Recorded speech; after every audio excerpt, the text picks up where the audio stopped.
What's that, Skip? Shauno's talking about Supercoach again. Let's go.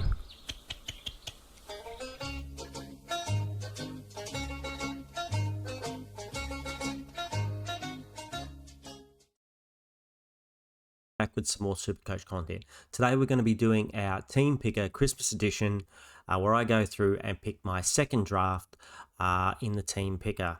So thank you very much if you watched my first video. I apologize. It was an hour and a half long. This one, I promise, will be much shorter. So before we get going, please hit that subscribe button, like the video, and if you would like to, please leave me a comment down below. All those things help me out a lot. All right, let's get into it. As you can see, I've left some of the rookies here just to quicken time up. As we discussed in the last video, rookies will change. You won't really know who the rookies are that you really want until that week when all the teams are locked in round one. It's nice to have a look at them, but you won't know which ones you're looking in. So we're going to go through them very quickly, and then we're going to move on to our primos and mid prices. So in the back line, we've got Farrow for Essendon. Essendon need players. He's a mid eligible as well, so that sounds good. You got Lindsay in the Eagles, apparently got a good kick, might get a go. Taylor, I've been hearing good things about him. Again, might get a go, we don't know. And Carmichael for the Bulldogs. Bulldogs need a little bit of help in the defence, but but who knows if he's going to play. He also has mid defence DPP status, so helps out. In the midfield, you've got Sharp from Essendon. A lot of people are saying he is ready-made to go, so it's good. Jager Smith, we should all have him in our team if he's playing. And Will Brodie, the same. If he's playing, we should all have him in our team. I'm not too sure how to pronounce this guy's name, so we're going to call him Grill. I heard some other people calling that, but I think it's wrong. But anyway, that's what we're going to call him until somebody corrects me. If you know what a real pronunciation is, put it down in the comments down below. And then we got McRae and Schoenberg, two big bodies the Eagles have got in. Maybe they use them, maybe they don't. They could be there, they might not be there. Again, Grill, he has the defender mid status, so he links up with Carmichael and Farrow, and McRae has a forward mid status, so he's going to be able to link up, hopefully with someone in the forward line if we get lucky. We'll get rid of these because we're not there yet. I've got to delete those out for you. You already got a sneak peek. We got White here in the basically as a loophole. Will he play? I don't think so. If he does, great, but we'll be using him as a 99k loophole. And then in the forward line, you got Philippou at 168. If he's playing, you probably just lock him in and hope he has that breakout season we're all waiting for. Marshall used to be a forward. If he plays back, like the rumours have been saying, at 147, he is a bargain, so you probably should pick him up. Even if they then put him forward, he doesn't have to score too much to make you a bit of cash at that price. And Robertson, another one of these Eagles rookies who are mature age and bigger body who could get a game. Henry, another mature age, has been in the system for a couple of years. I believe he got a bit injured, and that's why we didn't see much of him, but I think St Kilda likes him and he might get a game. And Reedy there in the ruck might be backing up Pitnett, maybe not. If he does, very handy to have a ruck forward swing, which you can put back here instead of White to cover the ruck if you have issues with injuries or the buys. And in the flex, we've got Sam Draper, who was the sub. It seemed like a million times, and I think it was about 5 times, almost every time he played. So with no sub rule this year, I'm thinking that Sam Draper's probably going to get a better go at it. And at 126, he doesn't have to score very much to get us some money, a bit of cash generation. So let's get into it. As for defenders, I've got a few of the team. I'm going to give you several variations, and I'm going to call this variation the I Want Bont team. So, well, it makes sense that if I want Bont, Bont's going to be in the team. Now, my thinking about this is a lot of people are thinking about skipping Bont or fading him because of his price and because he has one of the early buys. I've seen a lot of the other content creators talking about this. I kind of think in the back of my head, if everyone else fades him and I have him and he comes out and gets 150 every week, that's a huge advantage. And even if he does have the early buy, in this team that I'm picking now, and no other people have the same buy or no other premiums. I think that's what you got to concentrate on. Doesn't matter if your rookies have the buys or if you have, the buys, or you have multiple rookies on the same buy. It's all about which premiums you have. If you have too many premiums out in the same buy, you could be giving away a lot of points. With rookies, well, one rookie will replace with the next rookie because it's best 18. So having only one premium, which would be the Bont out in that one round, well, if you're scoring 150 every other match, it probably makes up for it. So I think there is a world where you can start Bont even at that price. Also, seriously considering he is an absolute captain chance every single week. All right, let's go back to the back line. So in the back line, in the I Want Bont team, we have Jack Sinclair. Now, I did a bit of research and I've really looked into the team since we picked that first team when it first came out, where I hadn't done much research at all. Now, a lot of people are talking Nas. They're going to get Nas now. Not only is Nas the most expensive, so Nasiah Wanganeen Malira is the most expensive defender. He looks like he's probably going to be a full-time midfielder. And with that, I think people a lot of the time don't take into account when players move from that distributing back role to the midfield, they don't always score more. It's a different story if you've got a forward who's moving to the midfield. Then they're bound to score more. But if you've got a backman that's moving to the midfield, they don't always score more. And I looked at Nas on DFS, and he seems to need to score goals to get that big score. Now, he is an absolute superstar, and we're probably all going to want him in our defence by the end of the season. And he's probably going to have DPP. He's going to be a defensive mid. So that's something you're going to want too. But I'm going to take a gamble as a gambling man that maybe he doesn't score a goal a match or a couple of goals a match, and maybe he even gets tagged, and that price comes down to $5.50 or something like that, and I can snap him up then. Now, the other reason I'm picking Sinclair, because when you look at the stats, since Nasiah moved to the midfield, that really benefited Sinclair. Sinclair scored 120 plus in every game except for one where he scored a 90, I believe, once Nas moved to the midfield. So that just shows that Nas's move to the midfield is a major benefit to Sinclair. So that's why he's my number one defender. Okay, so number two defender is going to be one I think a lot of people are going to be picking is Connor Rozee. His move to the back line is good. We saw he can score. He's going to be very consistent, and he's probably another season in that same role. He can potentially score a lot more. So you're locking him, and he's got the DPP mid-back action, which is really nice. So then we're going to go to a bit of a mid-pricer in the way of one a lot of people are looking at and talking about, Kobe McKercher, and then another mid-pricer directly below him as Miles Bergman. So both of these guys for just under 450k. Both have potential. McKercher, we saw what he's capable of. If he gets that backman distributor role, he can be a good scorer. And there are rumours of Bergman moving into the midfield from backline duties. Now, I think in his case, that could increase his scoring. He wasn't really the man taking the kick-ins, I don't think, before. So I think with Rozee in the back now, if Bergman moves to the midfield, he could get a better average score. But who knows? You know, they got Will Brodie there now. Maybe he takes up some of that midfield time. Not too sure what's going to happen. But so a couple of mid-prices in the back line. Now, back in the midfield, I think this is a man that almost everyone's going to have as well, Zach Butters. He not only is a legend and an absolute gun, he's got an amazing run of games for the fixture at the beginning of the season. And he doesn't have an early bye. And that's another advantage having Kobe and Bergman. They both don't have the early bye. So Butters, I think he's pretty much a lock as long as he doesn't get injured. Don't think we need to talk about that too much more. Then for the next player is, I think a player offers a little bit of value and doesn't have that early buy. So we are looking at Caleb Serong. Now, if you ask me would I prefer to have Caleb Serong or Brayshaw in my team, I went Brayshaw last year, and I think Brayshaw will still probably outperform him this year. But Serong did have a big year, not last year, the year before, and last year he wasn't bad. You know, he still averaged well.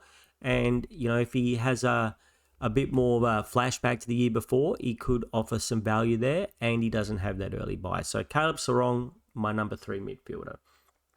Number 4 midfielder, we're going for a bit of value here. I think a lot of people seem to be skipping over him.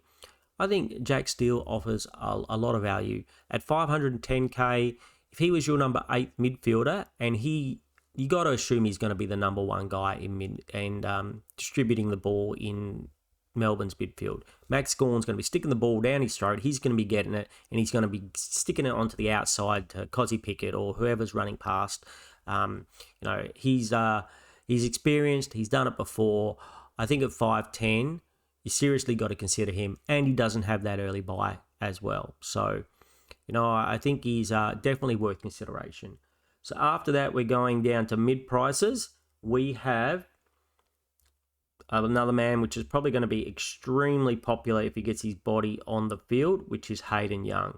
Again, advantage, doesn't have the early buy.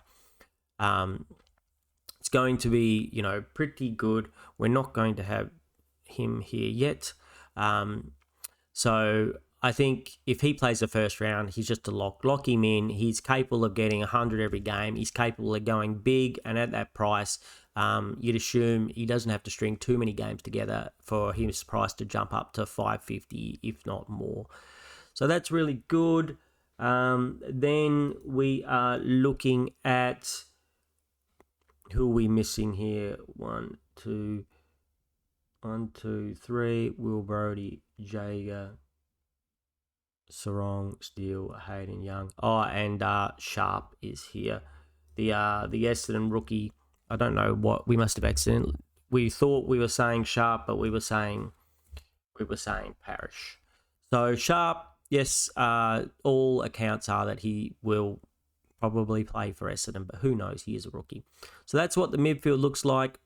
Go down to the rucks. The set and forget. The 2 big boys. Last year, so I went Gawn and I think TDK last year. And this year we're going to go Gawn and Cherry. I think Cherry's a lock as long as he looks, good. Don't think the new rules will hurt him too much. Gawn, a lot of talk about the new ruck rules might hurt him a little bit. But I have to say, like 2 years ago, I faded Gawn and he hurt me. He hurt me bad. He came out, he smashed 150s every week for the first 5 weeks of the season, and people had him as a captain, and they got a big leg up on me. And then so last year I got him, and he did that for me. The people who faded Max Gawn last year got punished for it. So I'm kind of tempted to start him again this year. I don't want to be mucking around trying to get him into the team. Will he go down in value? Sure. Will Cherry go down in value? More than likely. But if they start the season off on blinders, you're set. Plus, neither of these guys have the early buy. So another big advantage of doing that. As for the forwards, we're going to have probably what should almost be the first picked in all your teams, which is Harry Sheezel. There's almost a lock of being the top forward. You can't guarantee anything, but there's almost a lock of being the number 1 forward, especially with another year playing in that midfield role. You'd assume he's only going to get better. He's still a young man. You could easily see him outscoring the next best forward by 10 or 20 points. So then I'm not a big fan of a lot of these other primo forwards. Not only did we see last year, a lot of them got down to about 450k. So paying 539 for Isaac Rankine, even if he didn't have a suspension for at least the first match of the season, would be just too much for me. So I'm going to go all the way down to our mate, which a lot of people are going to be picking, Sam Flanders. So I think this is a give me if he plays, if he looks good in the preseason, if he has a midfield role, which is why he moved to St Kilda's to get that midfield role. I think we just put him in and see how he goes. He could easily, I'd assume him with a midfield role, if he shows any signs of what he did a couple of years back, even though he played a lot of halfback that time, but we think he's got the talent. So I think he could be an easily 90 to 110 player, depending on how it goes. Then for flexibility, I'm going to get Sam Draper as the ruck. We need to see how he's going after that injury. We also need to see if he is the number one ruck or they're going to play him as a duel with someone like Darcy Fort. If he's a number one ruck with just a bit of help from like an Oscar Allen or someone, he could be an absolute lock. He's probably got 20 points upside. He's priced at about 80.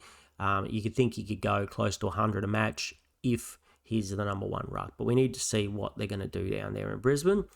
And then we've just got the rookies left. So that's my thinking for the my first thoughts. Now I'm going to give you 3 variations of my team. Now, as I said, I call this I Want Bont, the I Want Bont team. And what I like to do is count how many keepers do I have in this team to start the season. Now, if you go back and you look at the winner who won not last season, the season before, he did an interview and he said he goes for the value options. He doesn't pick these big options like Bont and he saves some money and gets some more players. So that's what we're going to do next. So see if we can basically get an extra primo on the field just by choosing a few cheaper options instead of these real expensive guys.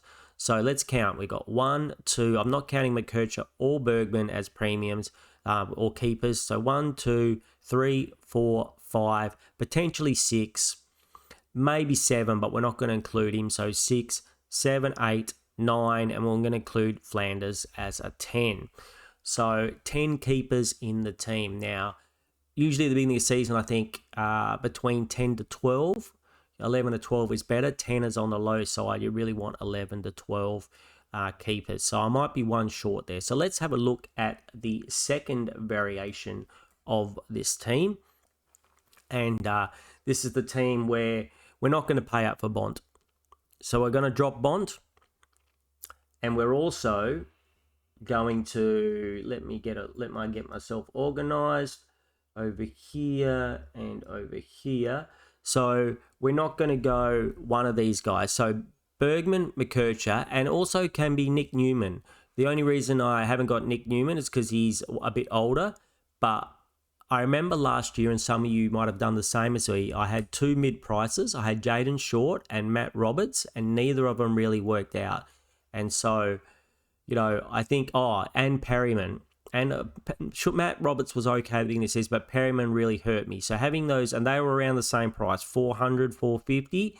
So, they said Perryman's going to move to the midfield and get more midfield time. Exactly what they're saying about Bergman. So it scares me a little bit, having my back line like this. So I think we'll drop one of these guys, and for the moment we'll say Bergman, because there's no guarantee, that he's going to go to the midfield and then he's going to score what we want him to.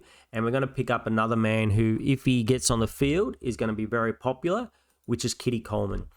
Now, Kitty Coleman could be worth 80 to 100 points a game if he's right and if he's playing a good role there in the back line. So I think if he starts, you almost lock him in, because at 230k, he could get similar scores to Bergman or a McKercher, or Nick Newman, and he's at that such cheaper price. If it doesn't work out, well, then it's not such a big loss. Haven't got a very awkward price player in your team. So we've freed up a bit of money now. So I'm thinking we're going to spend a little bit more in the midfield, and we will go. I put down here. Now these are kind of depends on whoever you really want, but I put down maybe Nick Dacos. We know he's going to be good. Might not get tagged as much, but he might get tagged. But and he has got the early bites. So, but we're getting rid of Bont and we're getting in Dacos. We're making ourselves $80,000 to spend somewhere else, and we're still only really swapping a one buy for a person on one buy for another person on one buy. He doesn't clash with anybody else. So So the next thing is we're going to go down. We need to make some money. We're going to get rid of Gawn. And we're going to have Tim English. Tim English is a bit of a jumper. People think the rules are going to help him. So let's get him. And then we're going to make a little bit more money too. We're going to go down here. And instead of having Draper, maybe Draper doesn't work out. Maybe he gets injured. Maybe it just doesn't look like a good choice. We're going to choose another mid-pricer, but a cheaper mid-pricer. Someone who, potentially has a little bit more upside if he gets on the field. way down in the mid-pricing price. Let's just type it in, otherwise we might be here forever.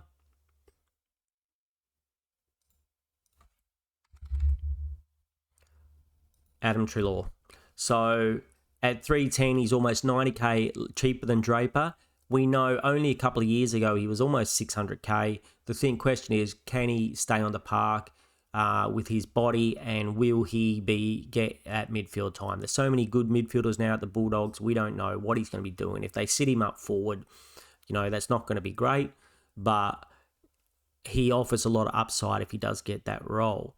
So, and then here, so now we've freed up a bit of money. We've got 500k. So we can actually get rid of Grill here, and we can get another someone under 680. Now, I'm thinking maybe someone that doesn't have a bye, like a Jordan Dawson. Adelaide don't have an early bye.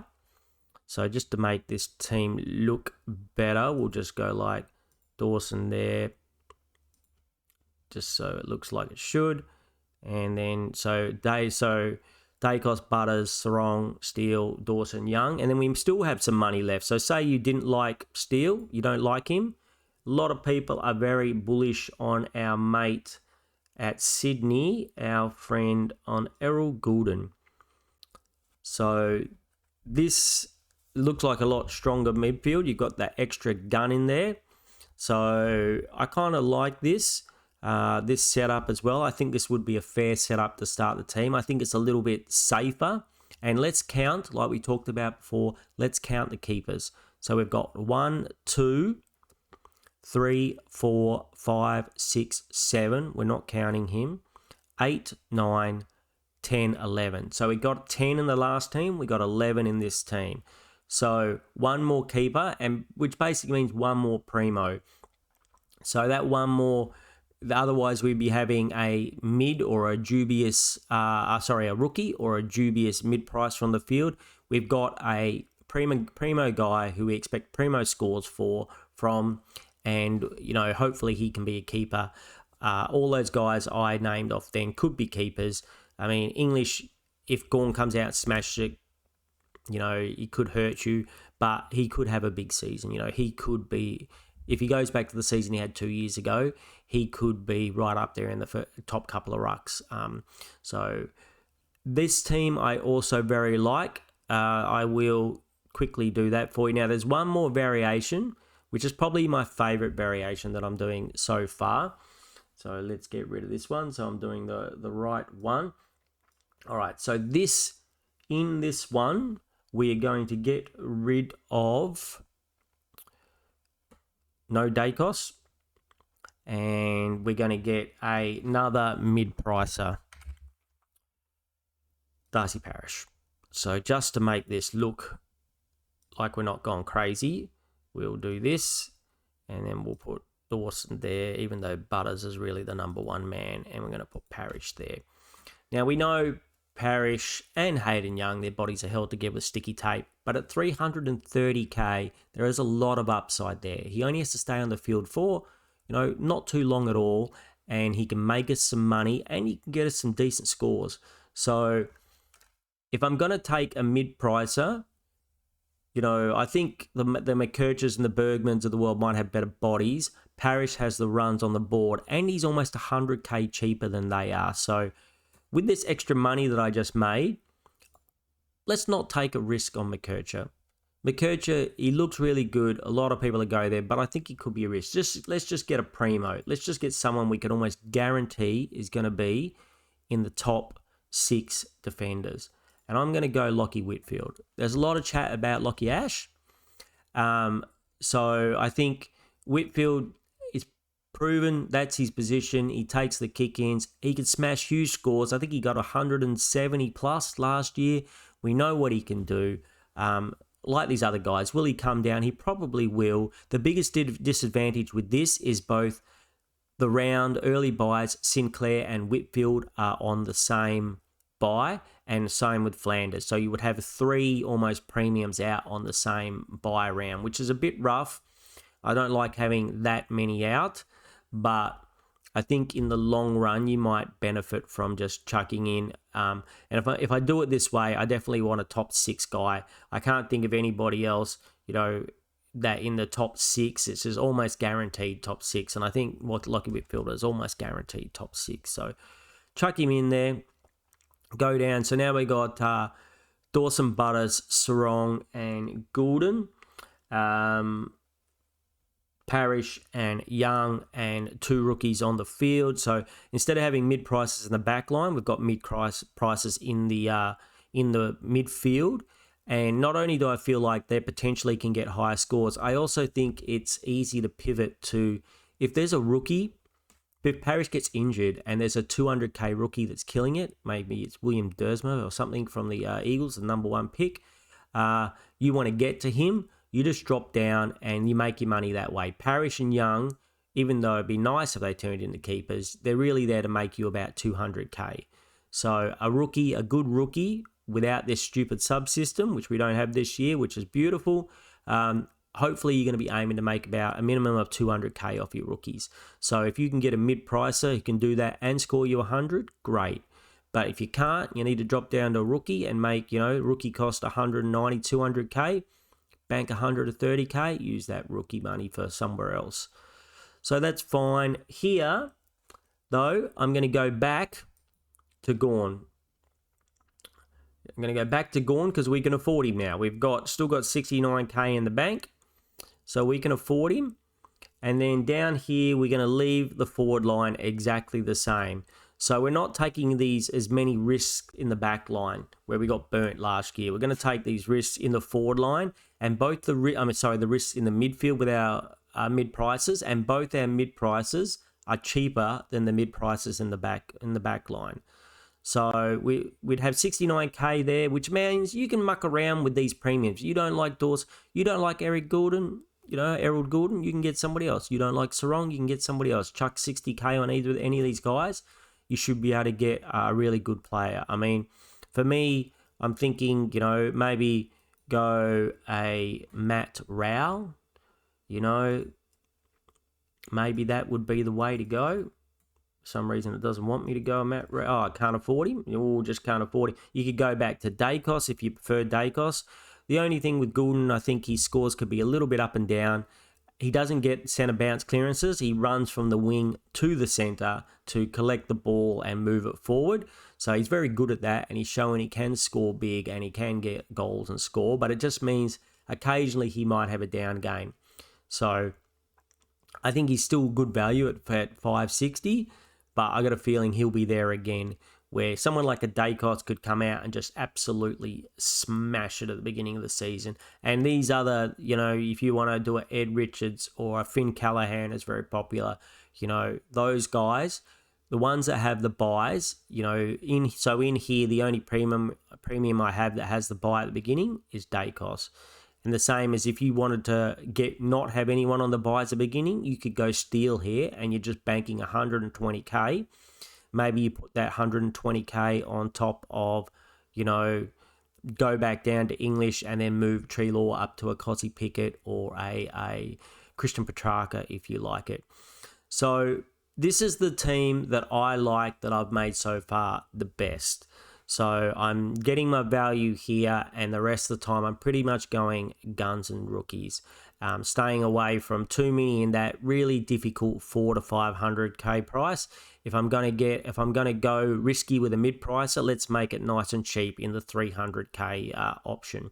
You've also got a couple of other 300k options. You've got DeGoey, and I think there's another one which is a bit risky, which I can't think. I think that might be it. Treelaw and DeGoey, they might be it.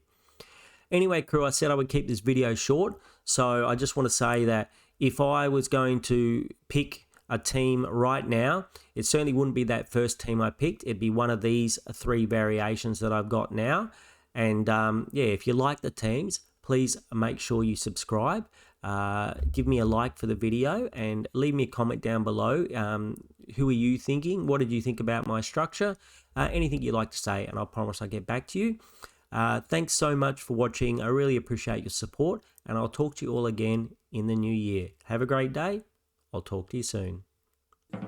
Take it away, Skip.